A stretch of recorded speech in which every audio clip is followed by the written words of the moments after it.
Aproveitando que está todo mundo de pé, liga a sua Bíblia ou abra a sua Bíblia. Em 2 Crônicas, capítulo 21. 2 Crônicas, capítulo 21, vem Samuel, 1 Samuel, 2 Samuel, Reis, Crônicas e 2 Crônicas. Capítulo 21, versículo 1. Todos acharam? Amém? Na minha palavra, na minha tradução diz assim: ora, Josafá dormiu com os seus pais e foi sepultado com os seus pais na cidade de Davi, e Jeorão, o seu filho, reinou no seu lugar. Versículo 2. E tinha irmãos os filhos de Josafá, Azarias e Jeiel, e Zacarias, e Azarial, e Micael, e Cefatias. Todos estes eram os filhos de Josafá, rei de Israel. Amém? Pode sentar. E eu vou pedir que você fique com a sua Bíblia aberta, neste capítulo 21 de 2 Crônicas. Ali nós vamos ver que ele tinha um filho chamado Jeorão, né? Então, ele era o filho mais velho de Joacás. E para quem estuda a Bíblia, às vezes a tua pode estar Jeorão ou Jorão. É a mesma pessoa nesse caso. Que Jorão é o diminutivo de Jeorão. Mas quando nós vamos estudar a Bíblia, estudar os reis de Israel, às vezes pode nos confundir, porque existe um outro Jorão também, rei de Israel. Aqui nós estamos na época em que o reino era dividido. Tinha o reino de Judá, que era chamado de Reino do Sul, e tinha o reino do Norte, chamado Israel. E nessa época que Jeocás faleceu, que Josafá faleceu, o seu filho Jeorão reinou em seu lugar, ou Jorão, só que na mesma época tinha um rei em Israel chamado Jorão também. E para complicar o estudo, o Jorão de Judá era casado com a filha de Jezabel, ou seja, o outro Jorão era cunhado dele.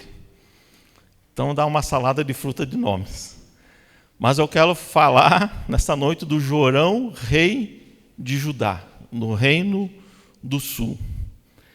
E como nós vimos aqui, e se você for ler alguns capítulos anteriores, você vai ver que o pai dele, pai de Jeorão, Josafá, e o seu avô Asa, eles andaram nos caminhos do Senhor. Tanto o rei anterior, como o seu pai, ou como o seu avô, se você for ver as histórias deles, eles andaram nos caminhos do Senhor, fizeram o que era reto aos olhos do Senhor. E isso, geralmente um filho, quando vê um pai, segue o exemplo dele. E se você for ali por versículo 3, fala assim: e o seu pai lhe deu os grandes presentes de prata e de ouro, e de coisas preciosas, assim como cidades fortificadas em Judá. E o reino ele deu a Jeorão, porque era o seu primogênito.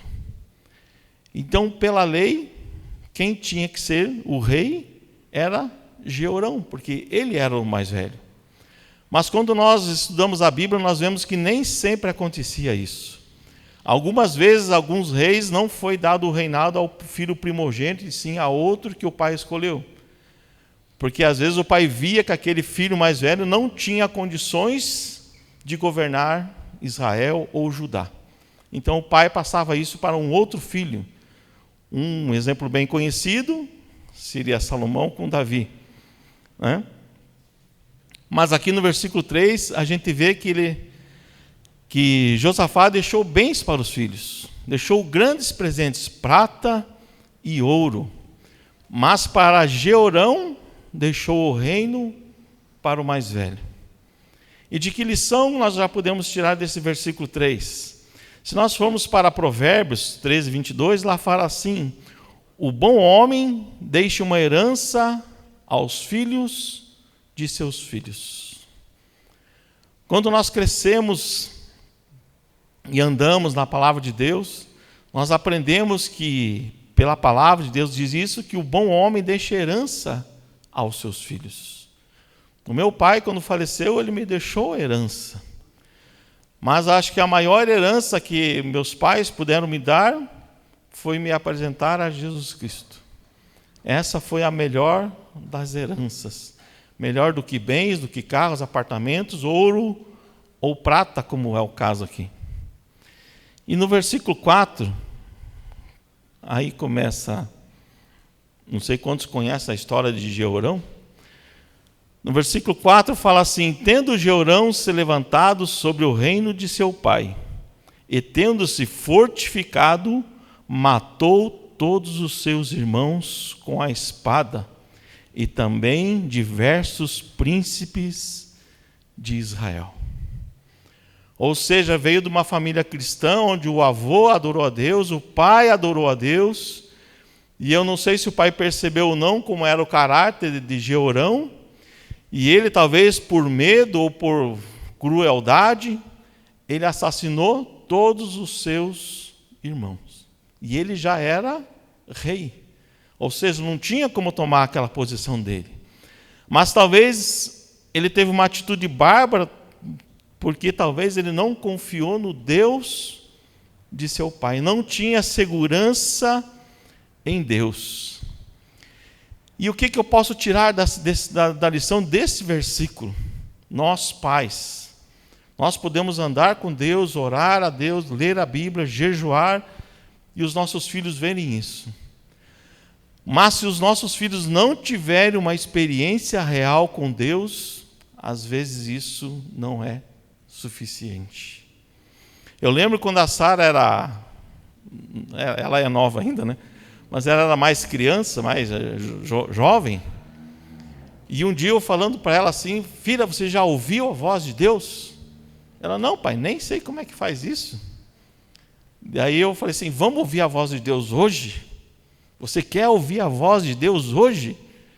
Olhe só que fogueira que eu estava entrando. E ela falou assim para mim: então vamos, pai, como é que faz? E nós começamos a orar, eu e ela. Ela dobrou o joelho na cama dela, eu dobrei o meu joelho e falei assim: filha, nós vamos orar, pedir perdão dos nossos pecados e tal. E depois nós vamos ficar em silêncio, né? Vamos nos esvaziar e vamos ficar em silêncio, e Deus vai falar ou comigo ou com você. E eu já meio que tremendo, falei: oh Deus, e agora fala com ela, Jesus. E nós oramos, né? E eu vi que ela ficou em silêncio, ficou com a cabeça baixa, daqui a pouco ela fez assim, meio que assustada. Eu falei: o que foi, filha? Deus falou comigo, pai. E eu já: sério, filha? E o que ele falou com você? Ele quer que eu me batize. Eu falei: sério mesmo, filha? Eu falei: sério, pai. Deus quer que eu me batize. E dali foi para frente, então passou alguns dias, ela se batizou nas águas. Então, o que nós aprendemos desse versículo? Que não adianta só nós nos preocuparmos com a nossa salvação, nós temos que nos preocupar com a nossa salvação. A nossa salvação é individual. Mas se nós queremos ter uma família forte, nós temos que fazer com que nossos filhos tenham uma experiência com Deus. Eles têm que ter a marca de Jesus na vida deles. Porque se isso não acontecer, nós vamos acabar perdendo nossos filhos. Quando Samuel ele estudava na escola adventista, e ele queria fazer um curso de computação, e tanto é que ele trabalha com TI hoje, e a escola que tinha um curso assim aprimorado, que já era o 2º grau, era a TecPUC. E quem tem os filhos na adventista sabe que lá é uma escola rígida, uma escola cristã, que não se ouve palavrão, não se ouve nada, e se alguém fala algum palavrão, os pais são chamados. Até nós fomos chamados lá por causa do corte de cabelo de Samuel. E quando ele saiu, nós orientamos ele. Falei assim: filho, lá na escola adventista era assim, assim, assim, assado. Lá na PUC, você está do lado da favela ali, não que isso seja pecado, Mas ali com certeza vão te oferecer drogas, vão te oferecer bebida, vão te oferecer um monte de coisa que talvez à primeira vista seja bom, mas não é. E eu e a minha esposa ficamos martelando isso nele. Assim, olha, nós temos um caráter, né? Nós adoramos a Deus e tem certas coisas que não nos convêm. E foi passando, ele se matriculou e passou alguns meses, nós chegamos para ele. Falei, daí filho, como é que está a escola? Não, pai, a escola está tranquila, as notas estão excelentes, estão boas. Daí eu fui bem sincero, já te ofereceram droga? Ele já, pai, mas lá na nossa sala já está bem dividida. Né? Na frente fica os CDF, os maconheiros no canto direito e nós assim mais no meio da sala. E daí eu falei assim, mas já te ofereceram? Já me ofereceram, pai, a gente sabe quem vende, a gente sabe quem compra, mas nós já tomamos um posicionamento. E isso me deixou muito feliz, em saber que ele, né, teve uma experiência com Deus e estava no caminho de Deus e soube dizer não àquilo que foi oferecido, que não era de Deus. E eu vi um testemunho esses tempos de uns pais que ele tinha 2 filhos gêmeos e o pai era alcoólatra. E quando o pai chegava, batia na mãe e assim foi por um bom tempo. E aqueles filhos gêmeos foram crescendo e vendo aquilo. E quando eles ficaram adultos, um dos gêmeos se casou, virou alcoólatra e batia na esposa.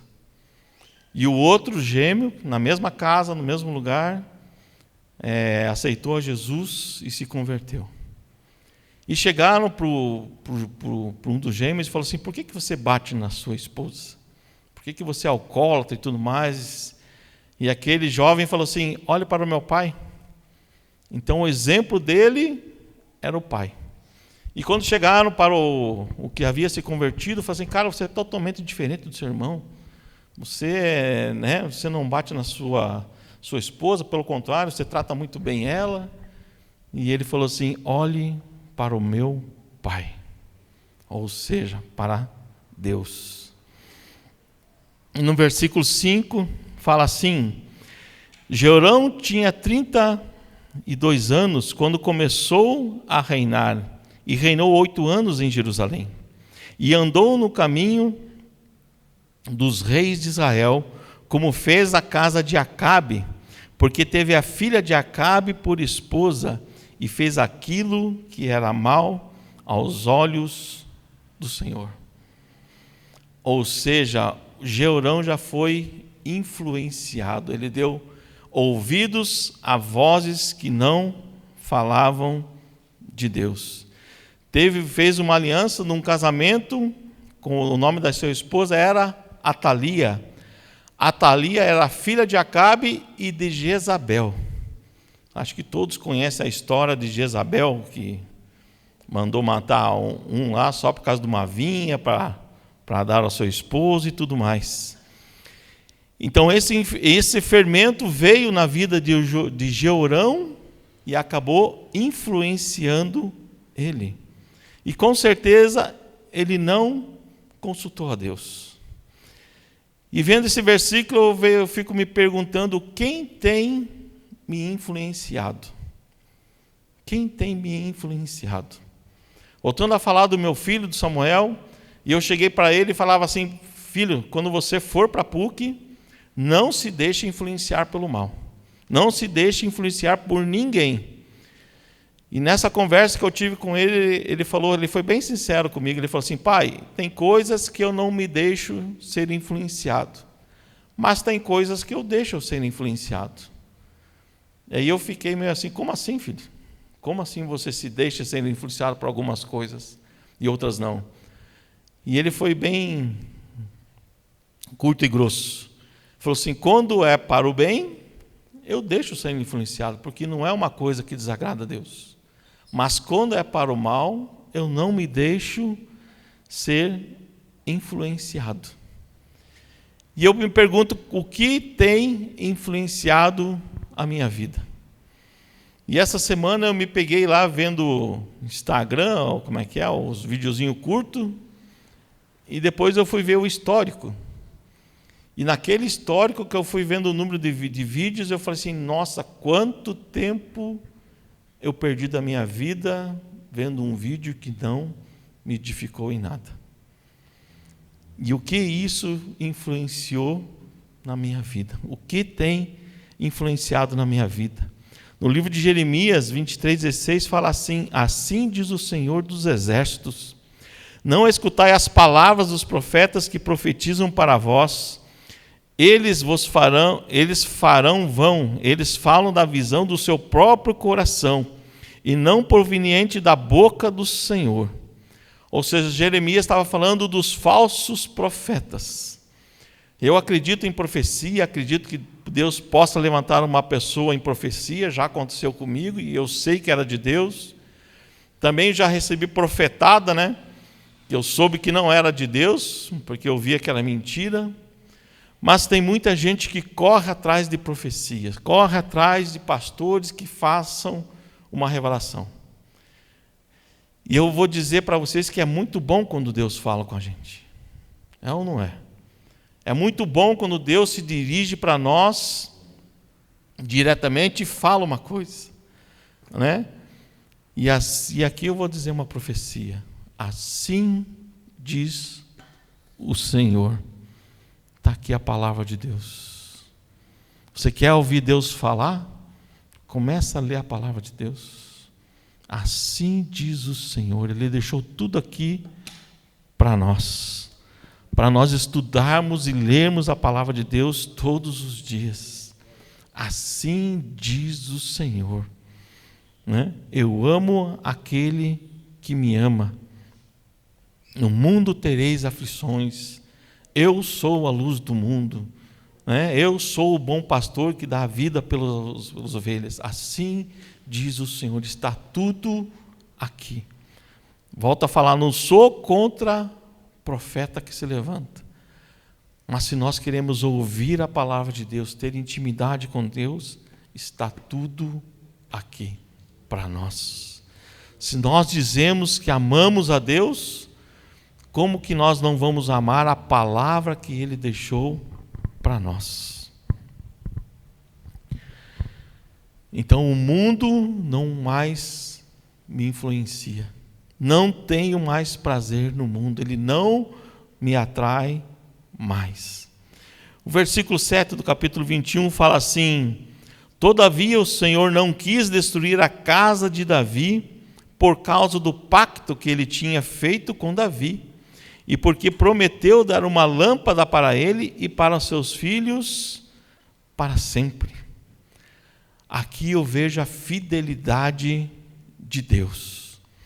Quando Davi foi rei, né, Deus prometeu que não sairia da linhagem o rei de Israel.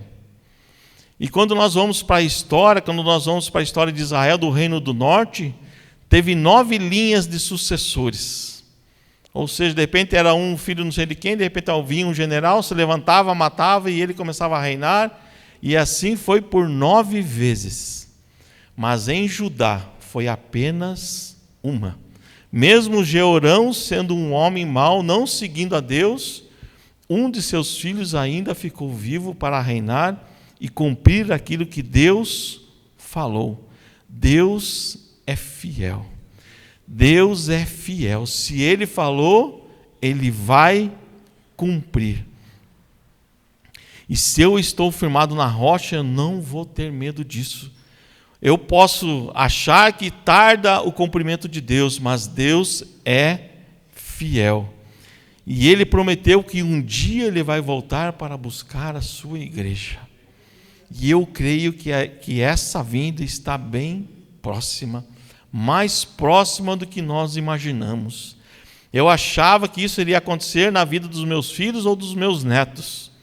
Mas pelo andar da carruagem do mundo, eu estou vendo que o mundo está sendo preparado para a volta de Jesus. E quando Ele vier, Ele vai cumprir a sua palavra.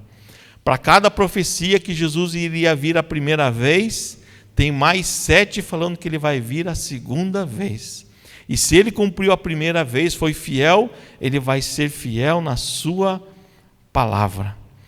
Aí o versículo 8 de 2 Crônicas 21 fala assim: nos seus dias, os edomitas se revoltaram por estar debaixo do domínio de Judá, e fizeram para si um rei.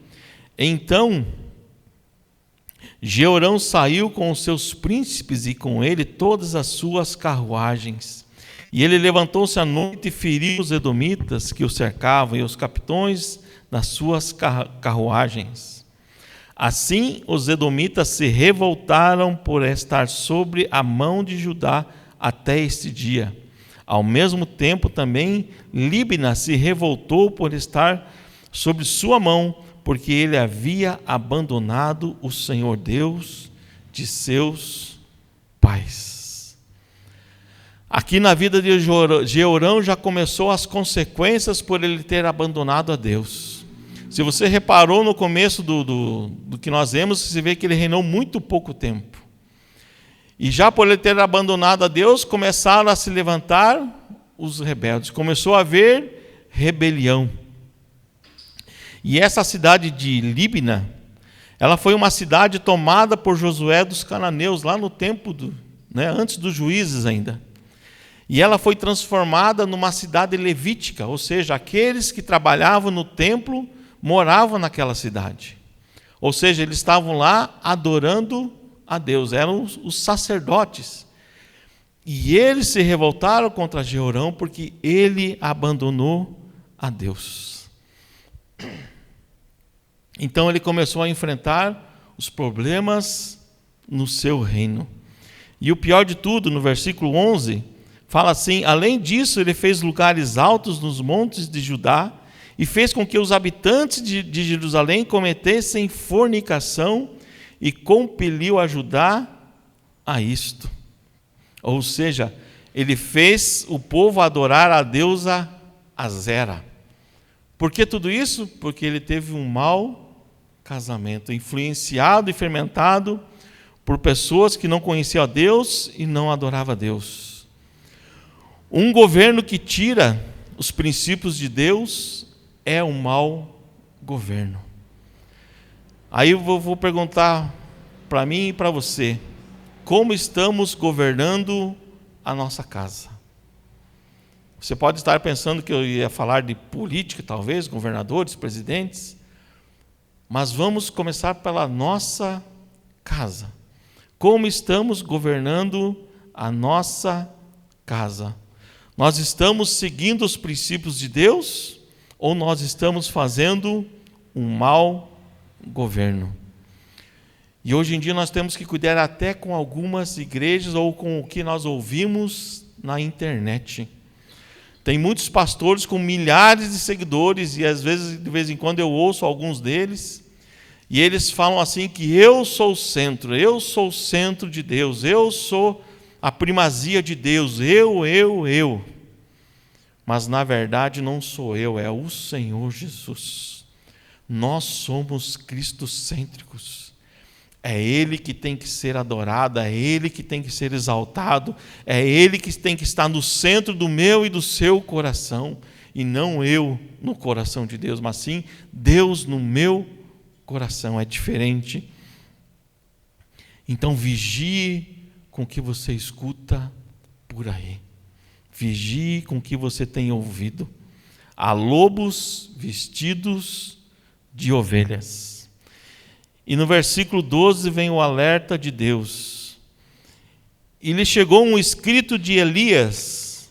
Elias era um profeta que foi levantado para falar com Israel, ou seja, o reino do norte. Acho que todos conhecem a história de Elias, dos profetas de Baal e tudo mais. Mas o Senhor levou Elias, mandou Elias escrever uma carta ao rei de Judá. E fala assim: e ele chegou um escrito de Elias, o profeta, dizendo: assim diz o Senhor, Deus de Davi, o teu pai, porque não andaste nos caminhos de Josafá, o teu pai, nem nos caminhos de Asa, rei de Judá, que era o avô dele, mas andastes no caminho dos reis de Israel, e fizeste Judá e os habitantes de Jerusalém se prostituir, à semelhança das prostituições da casa de Acabe, e também mataste os teus irmãos na casa de teu pai, os quais eram melhores do que tu. Eis que com uma grande praga o Senhor ferirá o teu povo, e os teus filhos, e as tuas esposas, e todos os teus bens. 15. E tu terás uma grande enfermidade com o mal nas suas entranhas, dia após dia, até que em razão da enfermidade te saiam as tuas entranhas. Você gostaria de receber uma palavra dessa de um profeta de Deus? Né? Mas Deus não é um Deus que está ali julgando e falando assim, pô, que ele vai pecar, pecou, pá. Né? Deus é um Deus de misericórdia. Se ele avisou Jeocás, ele tinha chance de se arrepender. Deus tinha determinado acabar com Nínive e mandou o profeta Jonas avisar Nínive, olha, Deus vai acabar com vocês. E Jonas pregou daquele jeito, mal e mal. E o rei de Nínive soube da mensagem e se arrependeu, se vestiu de saco, e toda a cidade se arrependeu. E o que Deus fez? Não fez aquilo que havia prometido. Né? Por quê? Porque eles se arrependeram. Se você for estudar a palavra de Deus, existem 7 frases: pequei contra o Senhor. A primeira é de Faraó, quando ele chega para Moisés e fala assim, pequei contra o seu Deus. A segunda é Balaão, quando aparece o anjo e a mula vai levando ele, e por 3 vezes ele bate na mula e a mula fala. E depois que a mula fala, olha, está ali o anjo para nos matar, e o Balaão fala, pequei contra o Senhor. Depois foi Acã, que Deus deu a ordem para não pegarem nada do que tomaram do exército inimigo, e ele pegou uma capa, e ele pecou contra Deus, e ele fala assim, pequei contra o Senhor. Depois foi Saul, que ele não tinha que fazer sacrifícios, e ele fez, e ele se reconheceu e falou assim, pequei contra o Senhor. Depois foi Davi, quando ele adulterou com Betseba. Ele fala para Natã, pequei contra o Senhor. Depois foi o filho pródigo, pequei contra os céus e contra ti, meu pai, pequei contra o Senhor. E o último dos 7, Judas Iscariotes, pequei contra o Senhor, traindo sangue inocente. Desses 7, todos viram que pecaram contra o Senhor. Mas dos 7, só 2 se salvaram, Davi e o filho pródigo. Por quê? Porque eles se arrependeram do que fizeram. Os outros reconheceram que pecaram, mas não se arrependeram. E foi o caso de Jeorão aqui. Deus avisou. Deus mandou o profeta Elias escrever uma carta para ele. Olha, vai acontecer isso, isso e isso. E ele não se arrependeu. Ele achou que ele era maior do que Deus. E será que nós já não recebemos um alerta de Deus? Você já não recebeu um alerta de Deus? Em Deuteronômio 28 tem as bênçãos do Senhor para nós. Olha, se você me servir, vai acontecer isso, bendito serás ao entrares, bendito serás ao saíres, e tem lá um monte de bênção. Mas depois diz assim, porém, se não me adorares, aí vem uma carrada de maldição. Então Deus ali está nos alertando através da sua palavra. Na parábola da casa edificada sobre a rocha e na casa edificada sobre a areia, lá em Mateus 7, as 2 casas receberam a tempestade. Ou seja, todos nós vamos passar por aflições no mundo. Sejamos salvos, crentes, né? Crentes em Jesus ou não, nós vamos passar por tempestades e aflições. A diferença vai ser aonde está o nosso alicerce. Se o nosso alicerce estiver em Deus, nós vamos passar tranquilos. Se não estiver, não vai acontecer nada. Não vamos ter livramento. Versículo 16 e 17. Além disso, o Senhor suscitou contra Jeorão os espíritos dos filisteus e dos árabes que estavam próximos aos etíopes.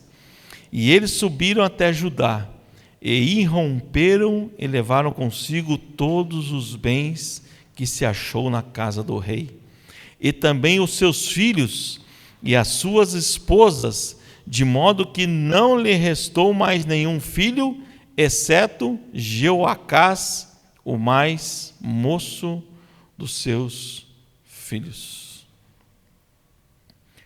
O resultado do pecado um dia vem. Um dia a conta vem.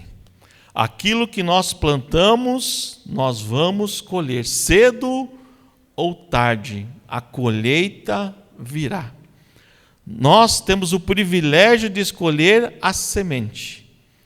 Que semente você tem plantado na sua casa, na sua família e na sua vida? A semente eu posso escolher, mas a consequência não. A consequência virá. Se eu plantei amor, eu vou colher amor. Se eu plantei fé, vou colher o quê? Fé, bênçãos. Agora, se eu plantei ódio, se eu plantei amargura, se eu plantei rancor, o que nós vamos colher? Salmos 1, versículos 5 e 6 fala assim: portanto, os ímpios não ficarão de pé no juízo, nem pecadores na congregação dos justos, porque o Senhor conhece o caminho dos justos, mas o caminho dos ímpios perecerá. O pecado destrói a família. E ali no versículo 18, Deus cumpriu o que ele disse. E depois de tudo isso, o Senhor o feriu nas suas entranhas com uma enfermidade incurável. Ou seja, se Deus prometeu, Deus vai cumprir, tanto para o bem como para o mal. Nem toda doença pode ser apontada como resultado de pecado, mas algumas pode ser que sim, outras pode ser que não. Mas no caso aqui, foi por causa de pecado. E olha o restante do versículo 19. E depois de tudo isso, 19. E sucedeu que no processo do tempo, ao fim de 2 anos, saíram-lhe as entranhas por causa da doença, e assim ele morreu desta grave enfermidade. E o seu povo não lhe queimou como queimara a seus pais. Aqui todo rei que era morto, que morria em Israel, eles queimavam incensos e faziam aquele funeral maravilhoso, né? E com ele foi ao contrário, não queimaram incenso. Versículo 20, 32 anos de idade ele tinha quando começou a reinar, e reinou em Jerusalém por 8 anos, e partiu sem ser lembrado. Todavia, eles o sepultaram na cidade de Davi, mas não nos sepulcros dos reis. Ou seja, um rei que morreu e não deixou saudade. E eu queria que você olhasse para o teu cônjuge, ou os homens olhem para mim. Vamos supor que você morresse hoje. Hoje é o dia do seu falecimento. O que a sua esposa iria escrever na sua lápide? Você já pensou nisso? O que a sua esposa iria escrever na sua lápide? Ela ia escrever assim: tchau, obrigado. Vai com Deus. Está rindo porque vai escrever isso, pastor. O que a sua esposa iria escrever na sua lápide? Que marcas nós deixamos nas nossas casas? Será que quando nós formos recolhidos, tomara pelo Senhor, que saudade nós vamos deixar? Que marcas nós vamos deixar na nossa casa? Será que nós vamos ser lembrados por aquilo que nós fizemos, pelas coisas boas ou pelas coisas más? E eu fiquei me perguntando, o que será que a minha esposa, se acontecesse de eu ir primeiro do que ela, o que ela ia escrever na lápide? Talvez ela ia estar lá chorando, ó Deus, recebe ele com a mesma alegria que eu estou enviando. Vai com Deus. Mas o que o teu cônjuge escreveria na lápide? Que marcas você tem deixado na sua casa? Esse rei Jeoacás não deixou saudade, nem para os seus parentes, nem para o povo. E diz que ele foi enterrado na cidade de Davi, porém não com os reis. Eu lembro que meus pais moravam em Barra Velha, e lá em Barra Velha meu pai ia lá numa igreja, e um dia eu fui lá na igreja, fui visitar meu pai, era férias, né, férias de verão, e o pastor veio lá e, né, nos apresentamos, eu sou filho do irmão João e tal, ele perguntou de que igreja que você frequenta em Curitiba. E naquela época eu era um esquenta-banco, ou seja, eu sentava na última fileira, ouvia a mensagem e ia embora. Nós frequentávamos a terceira IEQ. E eu falei assim, sou lá da terceira igreja. Ele, da pastor Odá? A pastora Odá já tinha falecido fazia alguns anos. Daí eu falei, sim, sou lá da pastora Odá. Então você vai pregar domingo que vem. Daí eu falei, o quê, pastor? O senhor está louco? Eu não sou pastor, não sou diácono, não sou obreiro, não sou nada, né? Ele, não, mas eu conheci a pastora Odá. E se você é da igreja dela, você conhece a palavra e você vai pregar domingo que vem. Ou seja, pessoas que passaram por esse mundo e deixaram marcas. Aí eu pergunto, que marcas nós temos deixado para os nossos familiares? Que marcas que nós temos deixado para os nossos filhos? Quando Deus prometeu, em Gênesis Deus fala assim, eu vou ocultar alguma coisa a Abraão? E Deus falou para Abraão, olha Abraão, vou destruir Sodoma e Gomorra. E quem que estava em Sodoma e Gomorra? Ló. E Abraão chega assim, Senhor, mas uma cidade inteira o Senhor vai destruir? Se houver 50 justos lá, o Senhor vai destruir a cidade? E Deus fala, olha Abraão, se tiver 50 justos, eu não vou destruir aquela cidade. Mas permita-me, Senhor, e se faltar 10? Olha, Abraão, por 40 pessoas, se tiver 40 pessoas justas naquela cidade, eu não vou destruir aquela cidade. E se tiver 30, Senhor, também não a destruirei. E se tiver 20, Senhor, também não vou destruir. E Abraão fala assim, permita-me pela última vez. E se tiver 10 pessoas justas naquela cidade. E Deus falou assim para Abraão, se tiver 10 pessoas justas naquela cidade, eu não a destruirei.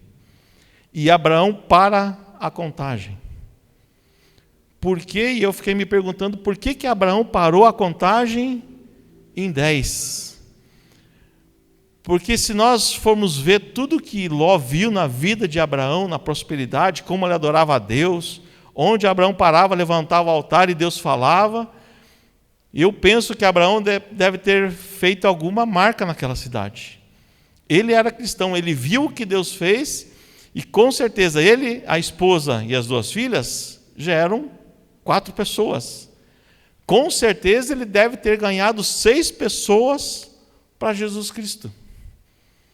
E todos nós sabemos que ele não ganhou. Deus destruiu Sodoma e Gomorra e ainda teve a misericórdia de mandar 2 anjos para tirar Ló e sua família. E a sua esposa ainda olhou para trás. Uma pessoa que não deixou marcas. Tem gente que está tão ausente da sua casa que quando for embora ninguém vai sentir a sua falta, porque já se acostumaram sem a sua presença. O que tem marcado a tua casa? O que você tem feito para marcar a vida dos seus filhos, do seu cônjuge, do seu esposo ou dos outros familiares? Se você morresse hoje, o Senhor viesse aqui te buscar, que marcas nós deixaríamos para os nossos queridos? Marcas boas ou marcas ruins? Aqui veio a história de Asa, um rei que adorou a Deus, o seu filho também, mas Jeorão não teve uma experiência com Deus. Ele destruiu todo o seu reinado. Ele nasceu como um príncipe, mas morreu como uma pessoa desprezível e ninguém sentiu a sua falta. Eu imagino como foi o velório desse cara. Acho que pegaram aquele caixão de madeira, para os nossos dias, jogaram lá, jogaram terra e nem uma margarida colocaram, não. Eu imagino assim. Mas que marcas nós temos deixados aos nossos familiares? E quando eu li isso me marcou muito. O que eu tenho deixado para minha esposa? Que marca eu tenho deixado, que eu tenho feito, que possa orgulhar a vida dela, que ela possa ter orgulho? Que marcas que os meus filhos veem em mim, e agora a minha nora, que eu tenho marcado a vida deles? E eu pergunto para a igreja, será que eu, como pastor, vindo aqui pregar de vez em quando, será que eu tenho deixado marcas na vida dos meus irmãos? Será que eu tenho conseguido fazer com que você adore mais a Deus, com que você leia a palavra de Deus? Eu dou aula no instituto e lá também tem muitas vidas que passam na mão da gente. E nós ensinamos a estudar a palavra de Deus, ensinamos algumas outras matérias. E eu me perguntei hoje, que marcas eu deixei naqueles alunos? Que marcas nós temos deixado como pastor na vida de vocês? Que marcas?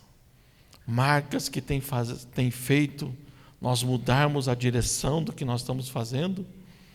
Ser crente na igreja é fácil, mas ir lá fora, quando nós estamos no trânsito, no trabalho, ou numa faculdade, ou até mesmo num shopping, que marcas eu tenho deixado para aquelas pessoas que estão ao meu redor? Que marcas eu tenho deixado para os meus familiares? Será que eu tenho sido como Jeosafá, que começou como um príncipe e morreu como um desprezível? Ou será como eu tenho sido como Abias? Abias nem rei foi, está lá em 1 Reis 14, 18, põe lá, Ju. 1 Reis, capítulo 14, versículo 18.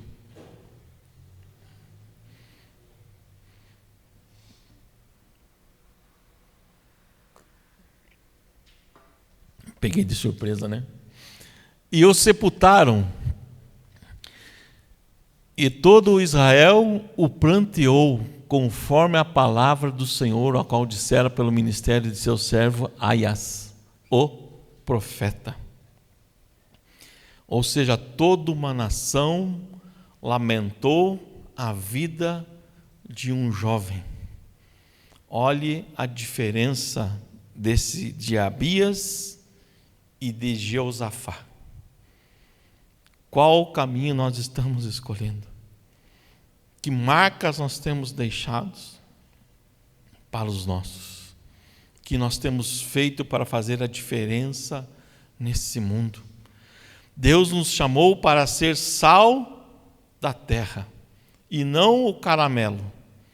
Nós somos sal da terra. Nós temos que fazer a diferença nesse mundo. Fica de pé, querido.